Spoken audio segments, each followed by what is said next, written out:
Fortnite OG in Chapter 5 have broken record after record of all-time player count, and Epic is taking full advantage of it as we move into 2024. From what's returning to things they changed to make players happy, here are the 25 most loved updates. Now, it's easy to criticize Fortnite for bad decisions. For example, when they dropped a car in the item shop for 4,000 V-Bucks. Some people wondered why it cost this much, and argued it was because you could also use the car in Rocket League. But still, $40? The backlash was so massive that Epic made a statement about the decision. You turn ahead, we just fine-tuned our car prices, as they dropped it to 2,500 V-Bucks and refunded the difference to anyone who bought it. Honestly, they didn't have to, yet they listened to the community anyway. In my opinion, this should have won the award for best ongoing game, just because of their biggest season to date, OG Fortnite. There is no other game that could understand the nostalgia of players and actually take them back to it. 100 million people returned to Fortnite thanks to this season and loved it so much that Epic is even working on making OG a permanent mode next year. Details are still slim for when to expect this mode, with many predicting either a summer release or Christmas 2024. But one of the biggest complaints in Chapter 5 has been the massive problem with running. They changed up the movement animations and they look way more tactical and fluid now, but there was one issue: walking was extra slow.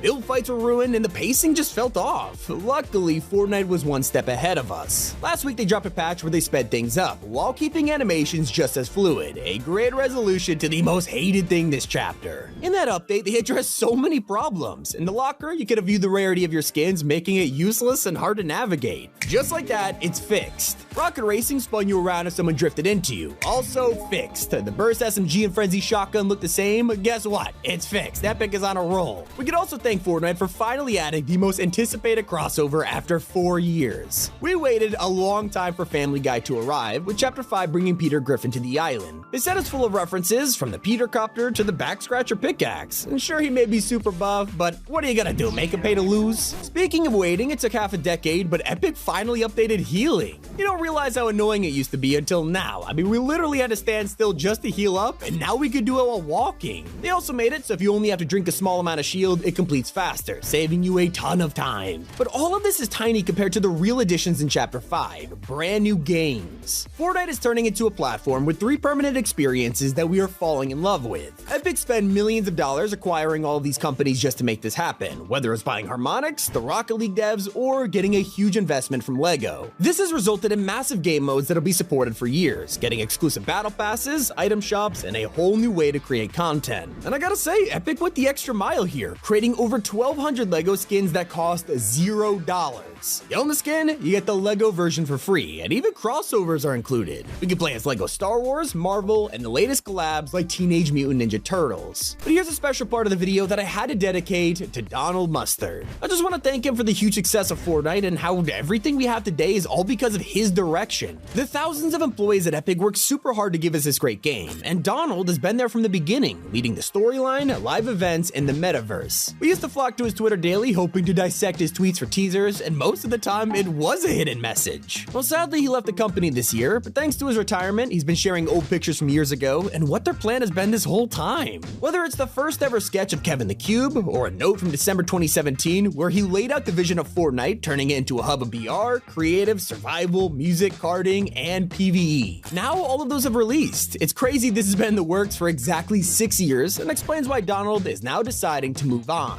On the topic of live events, they are still blowing us away to this day, and every time something goes wrong, Fortnite learns from it. We used to be eliminated in events, and they disabled PvP to fix this problem. Now, our biggest issue is server problems. Luckily, Epic has been working to solve this by introducing encores. Now, whenever a live event happens, if there's server issues, they'll play it multiple times in one night for anyone who missed it. It's safe to say Fortnite loves spoiling us. Since the start of Chapter 5, they've already given us a crazy amount of free skins. Whether it's LEGO style, the new Rocket Racing defaults, or a whole battle pass full of cosmetics for Festival. I'm sure there's a paid version, but half of it can be earned for free. Not to mention Winterfest is going on right now, dropping rewards and outfits just for logging in. You also gotta appreciate their dedication to esports. Ever since 2020, most tournaments have been online for obvious reasons, and a lot of games have kept them that way to cut costs. But not Epic. They have brought FNCS back in person, and for the last couple years, it's been an ongoing event. It's a great way for many creators and players to meet up. I personally met got some awesome people there. They even started hosting it around the world, like in Europe. Now, let's be honest, it feels like every day now you log into Twitter and see someone posting their squad. You can only do this in Fortnite, and they'll have like a bajillion likes or something. Well, I'm not gonna lie, they're totally right. Where else could you play as Peter Griffin, Ariana Grande, Kratos, and Batman, all while doing the gritting? I mean, come on. We also have a huge selection of modes like Fortnite Mares. In the past, this has caused huge problems, like Midas's Revenge changing the entire game for a month, or last year's Halloween event, which was a total disaster. Luckily, they've learned from their mistakes, and now Halloween is super varied, giving us an optional Horde Rush LTM, along with better collabs like Michael Myers and Jack Skellington. Something that is absolutely blowing my mind right now is how Fortnite Festival is just straight up free and doesn't punish you for it. Most rhythm games make a living from selling songs. They can last for years because of it, and half of the time you'll find yourself shelling out hundreds of dollars just for a very collection. But not in Fortnite. Every night they rotate free tracks, allowing you to play dozens of levels without paying a single cent. Even if you do spend your hard-earned V-Bucks on some songs, it's not just for rhythm mode. You could then use it in Battle Royale and Jam mode to mess around with your friends. I mean, that's pretty awesome. And I want to personally thank Fortnite for UEFN. With these tools, creators can take their experiences to a completely different level. Kinda like us, who released our most ambitious map to date, Event Wars. It's classic Zone Wars, but with a twist. Iconic live events are playing out in real time. If you want to watch the final showdown again, done. Maybe see the meteor or rocket launch during your fight, it's there.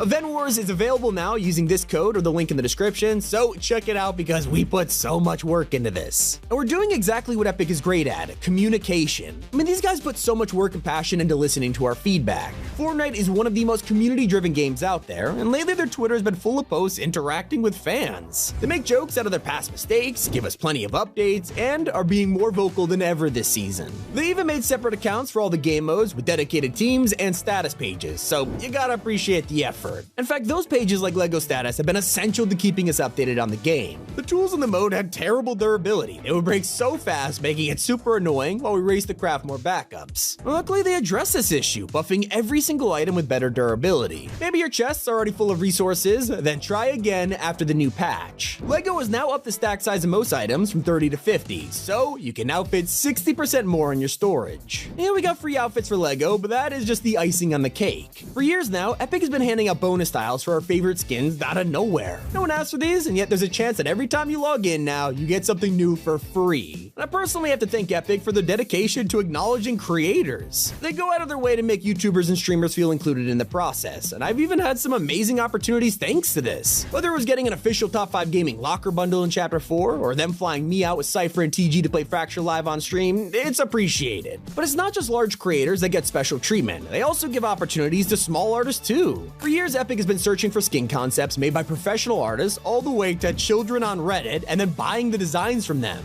Some of the most popular skins ever made were designed by fans like Charlotte, Isabel, Aura, even Meowscles. On that note, his season was the most love-themed out there, and Fortnite brought it back last month with a twist. They decided to pay homage to the spy season with Last Resort, which was more focused on a heist but drew huge inspiration from the early days, like a big mysterious villain, constant map changes, and a battle pass full of relevant characters. And you simply can't ignore the amount of money Epic gives away to good causes. During Chapter 3, they donated the first 2 weeks of their season profits to humanitarian efforts in Ukraine, literally hundreds of millions of dollars. They also have a massive program that supports game developers that were hit by the war, helping publish their games and keep their companies afloat during a crisis. Epic is seriously losing money year after year just to achieve their vision. They've spent so much cash on the Epic Game Store in their attempt to make publishing fair for developers. Instead of taking massive cuts of money like Steam or Apple, Epic only asks for 5%, and they also give away plenty of those games to us for free. In December alone, they're dropping 17 games at no extra cost that you could keep forever. And I know it feels like this video is sponsored by Epic or something, but no, I just seriously appreciate the work they put in. Thank you, Fortnite, from the bottom of our hearts. It's been Tommy, and as always, keep it here on Top 5 Gaming.